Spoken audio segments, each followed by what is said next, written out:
అదృష్ట రేఖ ఎక్కడ ప్రారంభమైనా అది చివరి వరకు చేరేటువంటి ప్లేస్ని, ఏజ్ని మనం పరిగణలోకి తీసుకోవాలి. ఇక్కడ ప్రారంభమైంది, సపోజ్ కొంతమందికి ఈ శిరోరేఖ దిగువలో ఆగిపోయింది. ఆగిపోయి మరలా ఎక్కడైనా ప్రారంభమైతే ఆ పీరియడ్ని మనం ఇక్కడ ఆగి అతని యొక్క యోగము తగ్గి మరలా కొంత దూరం గ్యాప్ వచ్చి తర్వాత మళ్ళీ ప్రారంభమైంది అనుకుంటే ఆ వయసులో, సపోజ్ ఇక్కడ 27 వయసులో 28 వయసులోనే ఆగిపోయింది అనుకున్నాం. ఇక్కడ శిరోరేఖ దిగువలో మళ్ళీ పైన 35, 36 వయసులో మళ్ళీ ప్రారంభమైంది.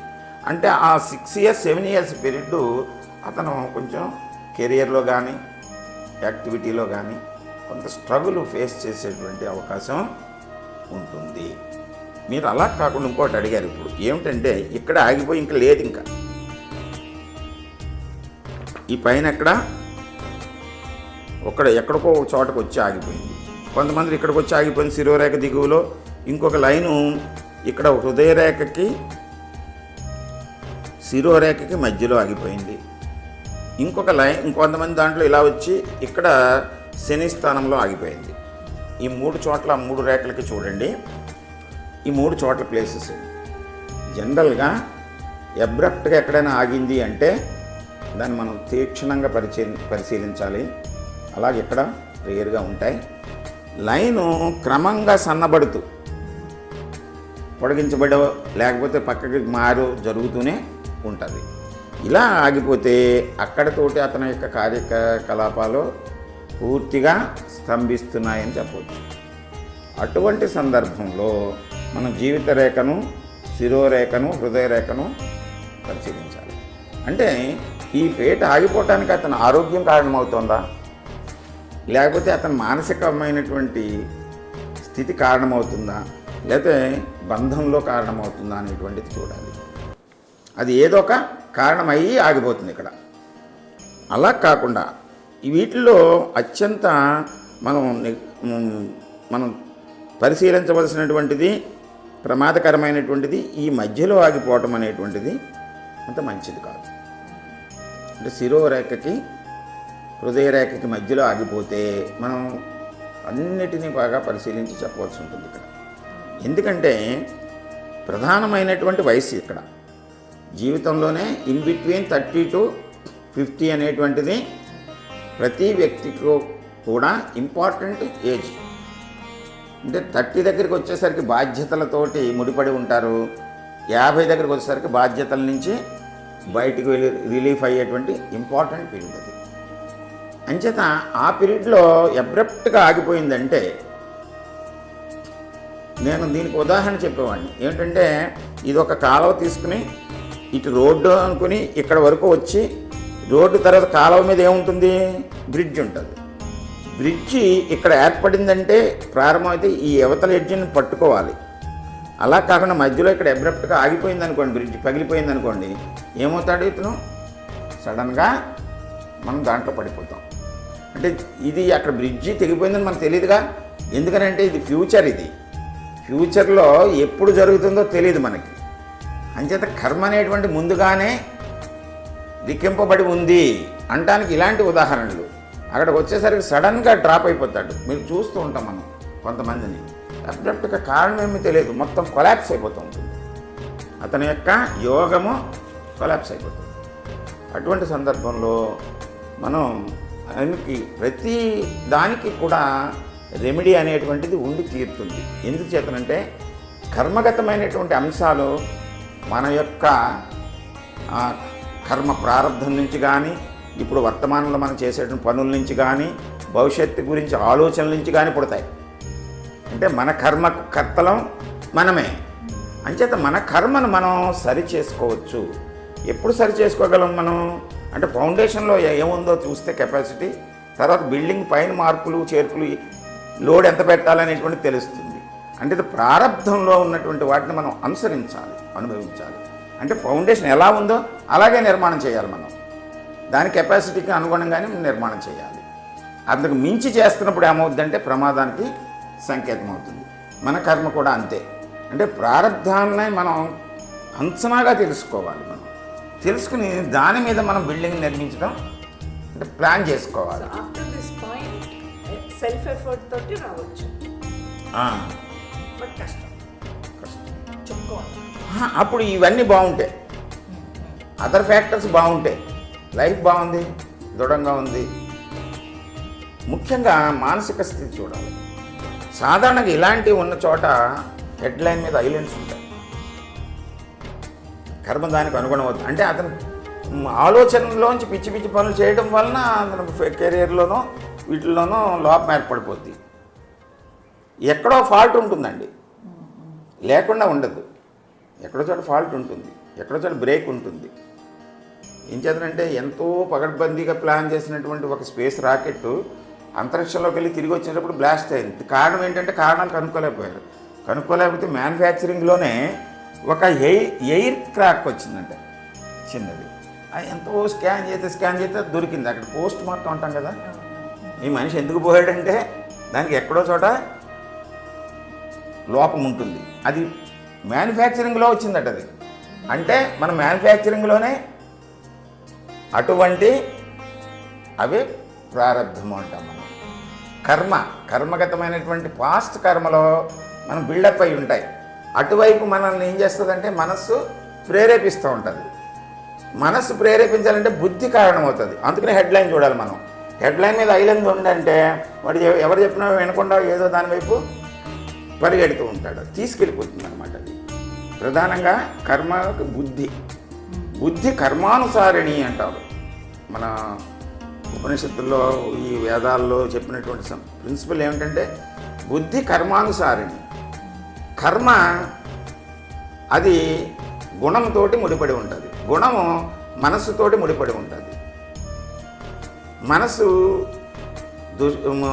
గుణాల్లో 3 గుణాల్లోనూ దేన్ని పట్టుకుందో మనస్సు ఆ వైపు పరిగెడుతూ ఉంటుంది. సత్వగుణం అయిపోతే పర్వాలేదు, రజోగుణం కానీ తమోగుణం అయితే అక్కడ వ్యతిరేక భావాలు వస్తాయి, ఫెయిల్యూర్స్ ఎక్కువ ఉంటాయి. అంచేత బుద్ధి కర్మానుసారం. దీన్ని నియంత్రించడానికి భగవంతుడు మనకి విచక్షణమైనటువంటి జ్ఞానాన్ని ఇచ్చాడు. దాన్ని మనం వృద్ధి చేసుకోవాలి. వృద్ధి చేసుకుంటే మనస్సుని కంట్రోల్ చేసుకోగలుగుతాం. మనసు ఎప్పుడైతే కంట్రోల్ అయిందో బుద్ధి విశేషము అది విపరీత ధోరణికి వెళ్ళదు. అప్పుడు గుణం మారుతుంది. గుణాన్ని మార్చడం ద్వారా చేయొచ్చు. అది మన రెమెడీస్ చెప్పే దాంట్లో గుణాన్ని మార్చాలి. అది ఇప్పుడు అదృష్ట రేఖ, fate line, normal fate, abnormal fate, super normal. అంటే ఒక చేతిలో మిగిలిన రేఖల యొక్క స్వభావం ఎలాగున్నా అతని యొక్క యోగము విపరీతమైనటువంటి బలముతోటి ముందుకు వెళితే, అంటే ఇతర రేఖలు అన్నాను నేను. ఇతర రేఖలు అంటే ఏంటి? జీవిత రేఖ, అది స్పష్టత లేదు, అంటే అనారోగ్యంతో ఉంటాడు. శిరోరేఖ జ్ఞానము, సంపద, బుద్ధి, అతనంతా జ్ఞానవంతుడు కాదు, ఏదో సామాన్యంగా ఏవో నేర్చుకున్నాడు. హృదయరేఖ అంటే relations, friendship, love and affection, సొసైటీతో కూడా అతనికి ఏమీ పెద్దగా అనుబంధాలు లేవు. కానీ యోగరేఖ మాత్రం అబ్నార్మల్గా వెళ్ళిపోయింది. అంటే అతను అన్నిటినీ మించి ఆ బీజంలో ఉండే లక్షణం, అది బీజము అన్నాను దీన్ని. ఆ బీజంలో ఉండే లక్షణం ఏం చేస్తుందంటే అతన్ని టాపెస్ట్ పొజిషన్కి తీసుకెళ్ళిపోతుంది సొసైటీ కదా. మనం సొసైటీలోనే కంపేర్ చేసుకుంటాం, కుటుంబము, సొసైటీ. వ్యక్తి కుటుంబంతోటి, సొసైటీతోటి, బంధంతో పుడతాడు. కర్మలను అక్కడ మనం ఆచరిస్తాం. ఇప్పుడు అబ్నార్మల్ పొజిషన్కి వెళ్ళాడంటే ఎవరితో కంపేర్ చేసుకుంటాం? సొసైటీలో ఒక 1000 మంది ఉంటే ఆ 1000 మందిలోనూ ఇతను ఉన్నత స్థితిలో ఉన్నాడు. ఉన్నత స్థితి అంటే ఏంటి అంటే అక్కడ అధికారంలో అన్నా కావచ్చు, కీర్తిలో అన్నా కావచ్చు, సంపద అంటే డబ్బులో అన్నా కావచ్చు, వీటిల్లో పైకి వెళ్తాడు. ఇక్కడ ఫేట్ అనేటువంటిది యోగము అని ఎందుకన్నానంటే ఇక్కడ జీవిత రేఖ, అతను బలం లేదు, అనారోగ్యంగా ఉన్నాడు. జ్ఞానరేఖ, అది బలం లేదు, అంటే అతనికి తెలివితేటలు పెద్దగా లేవు. హృదయరేఖ, అతని రిలేషన్స్ బాగాలేదు. మరి ఈ 3 బాగుంటేనే కదా డెవలప్ అవుతాడంటాం? అక్కర్లేదు. ఎబ్నార్మల్ ఫేట్ మీకు దీనికి ఒక చిన్న ఉదాహరణ చెప్తాను. బీజంలో ఏమిటంటే, మనం సాధారణంగా నేలలో మట్టి అన్ని రకాల ఎరువులు ఉండేటువంటి మట్టిలో ఒక విత్తనం వేస్తే అది కష్టంగా బతుకుతుంటాయి కొన్ని మొక్కలు మనం ఎంత సంరక్షణ చేసినా సరే ఎదగటం కష్టంగా ఉంటుంది. అంటే మట్టి సరిగ్గా లేకుండా, దాంట్లో తేమ లేకుండా, వాతావరణంలోనేమో తడి కూడా లేకుండా, ఎండలో ఉండి ఎడారిలా ఉన్నటువంటి ప్రాంతంలో విత్తనం ఏదైనా బ్రతుకుతుందా? బ్రతుకుతుంది.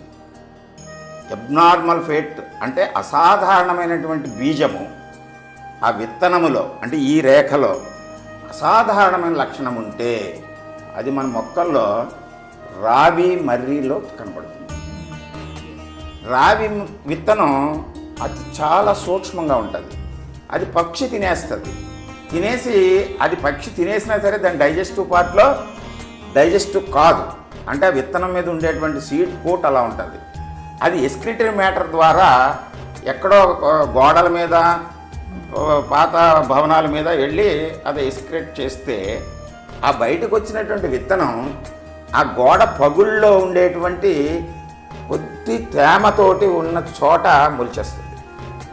మొలిచేసి అది ఏం చేస్తుందంటే, మొలక వచ్చిన వెంటనే మనకి సాధారణంగా మొక్క యొక్క లక్షణం ఏంటంటే ఆ భూమిలో ఉండేటువంటి తేమని వాటిని పీల్చుకోవాలి. మినరల్స్ వాటిని అన్ని పీల్చుకుంటేనే మొక్క ఎదుగుతుంది. అక్కడ ఏమున్నాయి? ఇంకా పగిలిపోయిన గోడలో, సిమెంట్ కాంక్రీట్ గోడలో, ఇనప ముక్కలతోటి ఉన్నటువంటిది గోడలో, లేదా రాయి పగుళ్ళు రాయితీలో అక్కడ తేమ ఎక్కడుంది? మట్టి ఎక్కడుంది? అక్కడ మినరల్స్ ఎక్కడున్నాయి? ఏమీ లేవు. కానీ కొంచెం తేమ సహజంగా గాలిలో ఉంటుంది. ఆ తేమతోటి అది మొలిచేస్తుంది. ఎక్కడైనా సరే కొంచెం ఇసుకరేణి ఉంటే దాన్ని పట్టుకుంటుంది, వేరు విస్తరించడం మొదలవుతుంది. ఇంత అసాధారణమైనటువంటి పరిస్థితుల్లో కూడా అది మొలకెత్తి వృద్ధి పొంది విస్తరించి ఆ సన్నటి వేరు లావైపోయి కాండం వేరైపోయి ఇంత పెద్ద కాంక్రీట్ గోడలను కూడా పగలగొట్టేస్తుంది. అది అలాగే ఇక్కడ ఆరోగ్యం లేదు, ఇతనికి తెలివి లేదు, రిలేషన్ లేదు, ఏమీ లేదు. అతని యోగం ఏం చేస్తుంది? ఇన్ని అసాధారణ పరిస్థితుల నుంచి ఏదో ఒక ఆధారం దొరుకుతుంది. ఎక్కడో ఎవరో పిలుస్తారు, రావయ్య నా మా ఇంట్లో కూర్చోకేసేపు పని చేయంటారు. పని చేస్తున్న మన బాగా ఉన్నాడు కదా, ఒబీడియంట్గా ఉన్నాడు కదా అని అతనికి ఒక పదవి కట్టబెడతాడు. ఆ పదవితోటి అంచెలంచెలుగా ఎదిగిపోతాడు, వెళ్ళిపోయి టాపెస్ట్ పొజిషన్కి వెళ్ళిపోతాడు. ఇంకేదంటే నేను ఇలాంటివి చేయను. ఒక మా సోదరా అనేవాడు, అతని దగ్గర చూశాను నేను డిగ్రీ చదువుకున్నప్పుడు, పోస్ట్ గ్రాడ్యుయేషన్ 77లో. అతని ఫ్యామిలీ ప్యాటర్న్ ఏమీ లేదు, అని తెలివైన వాడే, కొంచెం చదువుకున్నాడు. కానీ అబ్నార్మల్గా అది ఫేట్ ఎదిగిపోతుంది. ఇతను దేశంలోనే ఒక ప్రముఖ వ్యక్తి అయిపోతాడని 77లో నేను అతనితో అంటే, ఏముందిలే నాకు ఇలా చెప్తావు అంటావు. అది ఇది వాస్తవం. అతను మామూలుగా చదువు అయిపోయిన తర్వాత వచ్చి ఏదో చిన్న పోస్ట్ ఒకళ్ళ దగ్గర జూనియర్గా చేరాడు. సడన్గా అతనికి రాజకీయంగా ఒక పదవి అవకాశం వచ్చింది. అవకాశం వచ్చిన వెంటనే వినియోగించుకున్నాడు. అంచెలంచెలుగా ఎదిగిపోయాడు, దేశంలోనే ఒక పొజిషన్కి వెళ్ళిపోయాడు. అది అబ్నార్మల్ ఫేట్. యోగరేఖ అసాధారణంగా ఉండేటువంటి కొన్ని రేర్ కేసెస్ ఉంటాయి. అయితే మనం ప్రతి చేతిలోని ఇది అసాధారణమైనదని చూడకూడదు. ఏం చేతనంటే రేర్గా ఉంటాయి. ఇప్పుడు అన్ని మొక్కల్లోనూ రావి మొక్కని ఎందుకు ఉదాహరణ చెప్పాను నేను? మిగతా విత్తనం ఏదైనా పట్టుకెళ్ళి మధ్యలో పెట్టండి, ఆ గోడ పగుళ్ళలో మొలవదు, అది రేర్గా ఉంటుంది అక్కడ. అయితే ఇటువంటి విషయాలన్నిటినీ కూడా మనకి కర్మగతమైనటువంటి అంశాలన్నింటినీ కూడా యోగరేఖ తెలియజేస్తుంది. ఇది మధ్యలో ఎక్కడైనా ఆగింది అంటే అది సడన్గా ఆగకూడదు. Sudden drop. అబ్నార్మల్ ఫేట్ ఎంత విస్తృతంగా తీసుకెళ్తుందో సడన్ డ్రాప్ కూడా వ్యతిరేకమైన భావాన్ని అంత కలిగిస్తుంది. అది చాలా జాగ్రత్తగా చెప్పాలి. మామూలు సామాన్య వ్యక్తులకి చెప్పేటప్పుడు భయపెట్టి చెప్పకూడదు. దాన్ని మనం పరిశీలించి ఇతర అంశాలు కూడా చూడాలి. ఎందుకంటే శని స్థానంలో మధ్యలో ఎక్కడో ఇక్కడ వరకు కూడా ఎంతో దృఢంగా కనిపించినటువంటి రేఖ సడన్గా ఇక్కడ ఆగి ఒక చిన్న క్రాస్ తోటి ఆగిపోయింది అనుకోండి, అడ్డు రేఖతోటి, అక్కడతోటి ఆ యోగము పరిసమాప్తమైపోతుంది. ఆ వయసుని ఎక్కడ లెక్క పెట్టుకుని మనం జాగ్రత్తగా దాన్ని గమనించాలి. అలాగే ఈ మధ్యలో ఆగిపోతే, మధ్య అంటే శిరోరేఖకి హృదయ రేఖకి మధ్యలో ఆగిపోతే, ఈ శిరోరేఖ అంటేనేమో ఆలోచన, ఇది రిలేషన్. ఈ రెండిటి మధ్యలో సతమతమయ్యి సడన్గా ఇది డ్రాప్ అయిపోతుంది. యోగాన్ని క్లోజ్ చేసుకుంటాడు ఆ వ్యక్తి. అక్కడతోటి యోగము కంప్లీట్గా ఆగిపోయే అవకాశం కూడా ఉంటుంది. ఇటువంటి క్రిటికల్ పాయింట్స్ చెప్పినప్పుడు మనం రెండు చేతుల్ని, స్త్రీలైనా పురుషులైనా కంపేర్ చేసుకోవాలి. మిగిలిన గ్రహస్థానాలన్నింటినీ కంపేర్ చేయాలి. ఫేట్ లైన్ లేకపోతే what does it mean? Fate line లేకపోతే సహజంగా యోగము అతనికి అయాచితంగా, అంటే కోరకుండా, అతను శ్రమ పడకుండా అతనికి యోగము రాదు. సో ఇంకా ఎఫర్ట్ పెట్టాలి.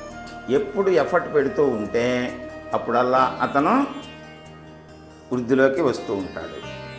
అప్పుడు మిగిలిన మూడు రేఖలు, జీవిత రేఖ, శిరోరేఖ, హృదయ రేఖలను స్పష్టంగా ఉండి, ఇంకా దానికి తోడు రవిరేఖ కానీ బుధరేఖ కానీ ఉంటే అతని యొక్క తెలివితేటలతోటి, అతని యొక్క పలుకుబడితోటి, అంటే కీర్తితోటి, గుర్తింపుతోటి, అతని యొక్క ఆరోగ్యము, అతని యొక్క జ్ఞానము, అతను కమ్యూనికేషన్ రిలేషను తోటి అతని జీవితాన్ని ముందుకు నడుపుకుంటూ ఉంటాడు. అంటే యోగం అనేటువంటి పర్టికులర్గా ఒక ప్లేస్లో అతను వృద్ధి చెందటం కానీ, సడన్గా ఎలివేషన్ కానీ ఇవి ఉండవు.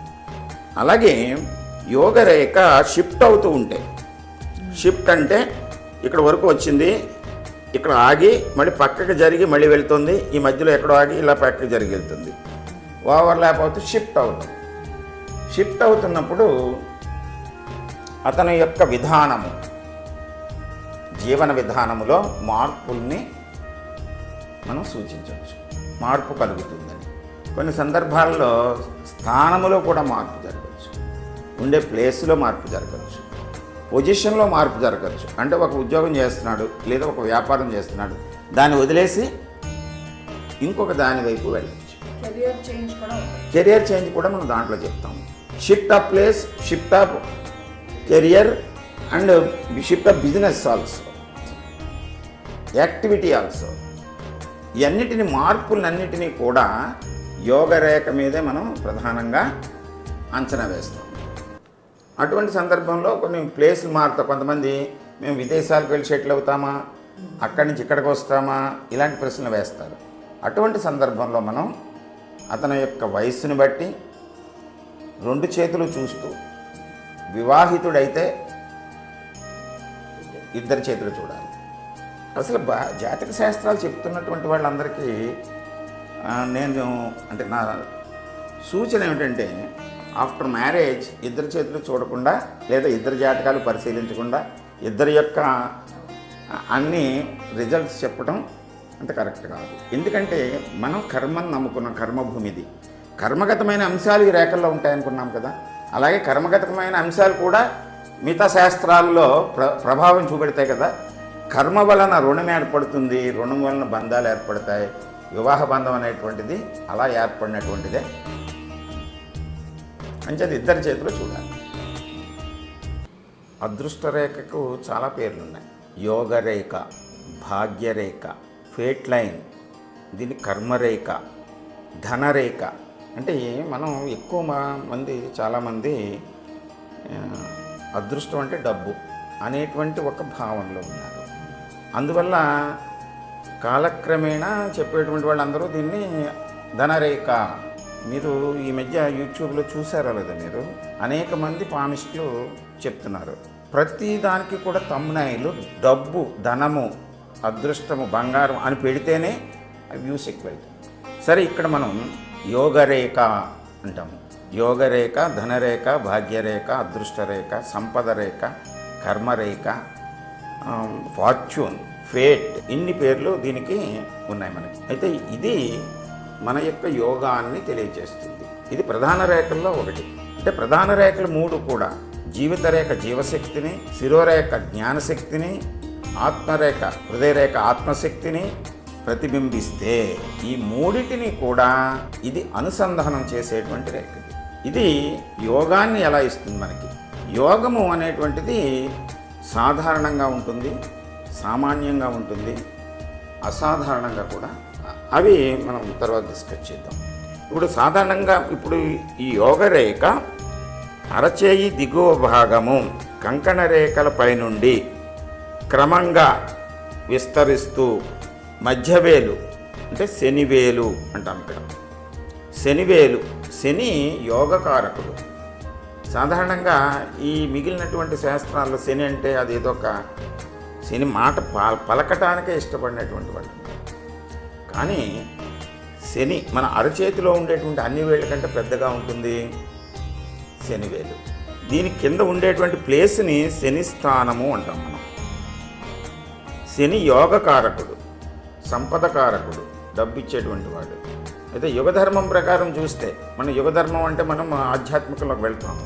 యుగధర్మం ప్రకారం చూస్తే కాలము కలికాలము, కలి అంటే శని.